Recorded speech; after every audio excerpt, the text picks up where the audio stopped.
Estamos viviendo un cambio global, un cambio mundial. Y quería recordarte cuáles son los principales tipos de cambios con los que nos encontramos habitualmente.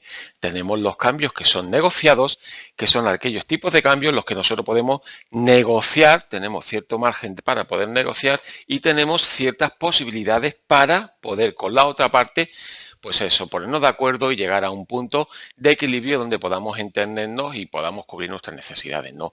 Por ejemplo, negociamos las vacaciones, ¿qué te digo yo? Pues unas veces decidimos playa, otras veces montaña y pues ahí entramos en esos trámites donde a veces incluso familiarmente tenemos que decidir pues este año que toca, ¿no? Es un ejemplo sencillo de cómo podemos negociar determinados tipos de cambios.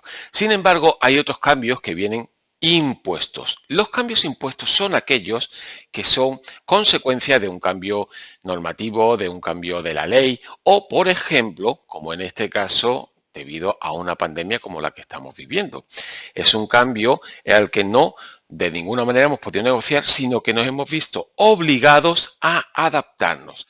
La gestión del cambio tiene que ver con cómo nos adaptamos a los cambios que son necesarios para poder afrontar los retos a los que nos encontramos en nuestro día a día, ya sea en el ámbito más personal o en el ámbito puro y duro de la empresa, organización y producción, ¿no? El asunto está en que cuando tenemos que negociar un cambio o tenemos que ver si este cambio nos lo viene impuesto, lo que en muchos casos se dice por el artículo 33, es decir, que no hay nada que negociar, el asunto está en ver cómo nosotros gestionamos personal e individualmente este cambio. De hecho, muchas personas frente a los cambios impuestos, si no cuentan con el apoyo de otra persona, de su pareja o bien de su empresa, lo que deciden es enfrentarse a esta gestión del cambio individual y para ello trabajan pues de forma personal, de forma individual, para ver qué tipo de, en muchas ocasiones, recursos o competencias necesitan para adaptarse a este tipo de cambio. Un cambio impuesto, por ejemplo, puede ser el que te cambien un programa informático o que implementen una nueva herramienta informática y tú no tengas los recursos tecnológicos suficientes. ¿Qué ocurre? Que si tu empresa a lo mejor no te facilita esa formación, muchas personas se ponen a estudiar para adaptarse a este tipo de cambio impuesto. Ahora bien, lo que estaba diciendo es que muchas veces las personas deciden trabajar de forma individual para adaptarse a estos cambios que a veces vienen impuestos. El gran problema está, y ahí es donde viene gran parte de la resistencia al cambio, es cuando la gran mayoría del sistema, del grupo, de la empresa o de la familia no se adapta a este cambio. Entonces vienen la resistencia, los choques, los problemas y las dificultades para llevar a buen término la adaptación a este cambio impuesto. Lo estamos viendo día a día con las noticias y cómo esta segunda ola pues ha vuelto a traer pues mucho más casos, mucho más repunte, porque indiscutiblemente hay un componente fundamental. Más allá de la responsabilidad externa está la propia responsabilidad individual. Por eso, una empresa, una institución, una organización o una familia que se enfrenta a la gestión de un cambio tiene que hacerlo de forma global y sistémica. Es decir, de alguna manera tienen que remar todos a una.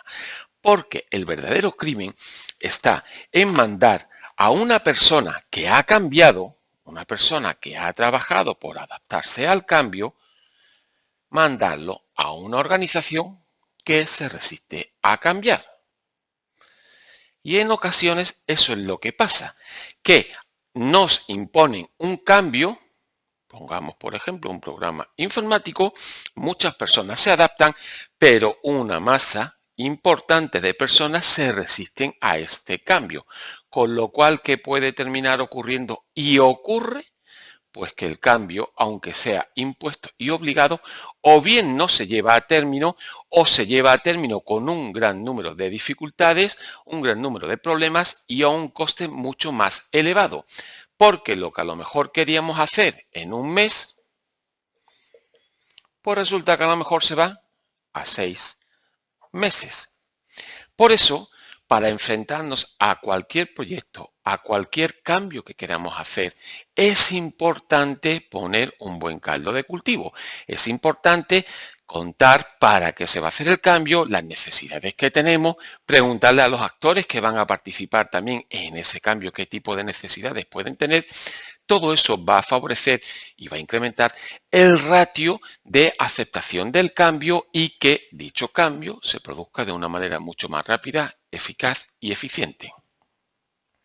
Todo lo que no sea trabajar para el cambio de una forma adecuada, al final se va a volver contra nosotros. ¿Por qué? Porque nos va a costar tiempo y dinero. Y las cosas necesitan su espacio de tiempo para dar buenos resultados. No podemos pretender que tengas una conferencia o una formación de 1 hora, como me pedían un presupuesto la semana pasada, para mentalizar y trabajar con 20 personas para motivarles y para que de alguna manera aceptaran la situación que estamos viviendo y con la que, bueno, pues no podemos hacer mucho más que adaptarnos a ella. En 1 hora, en una conferencia, desde luego no se va a generar un cambio positivo. A aquella empresa le dije que no. Le dije que no porque cualquier cosa que se haga de esta manera, rápido y corriendo, está abocada al fracaso. La gestión de los cambios, la mentalidad para adaptarse al cambio requiere cierto tiempo. Es como el buen pan que se hace con masa madre o como el buen cocido que se hace a fuego lento. Los cambios, no podemos negarnos a ellos. A lo largo de toda la historia de la humanidad hemos sido partícipes y somos parte del cambio continuo y de la evolución de la especie humana. Pero hay cambios que podemos elegir y otros cambios que nos vienen impuestos y son tan sencillos como o te adaptas, o te adaptas, o te adaptas. A partir de ahí, como nos enfrentemos a esta gestión del cambio, así será de fácil o nos complicaremos la vida. Que tengáis un buen día, cuidaros y sobre todo poneros la mascarilla. Un abrazo.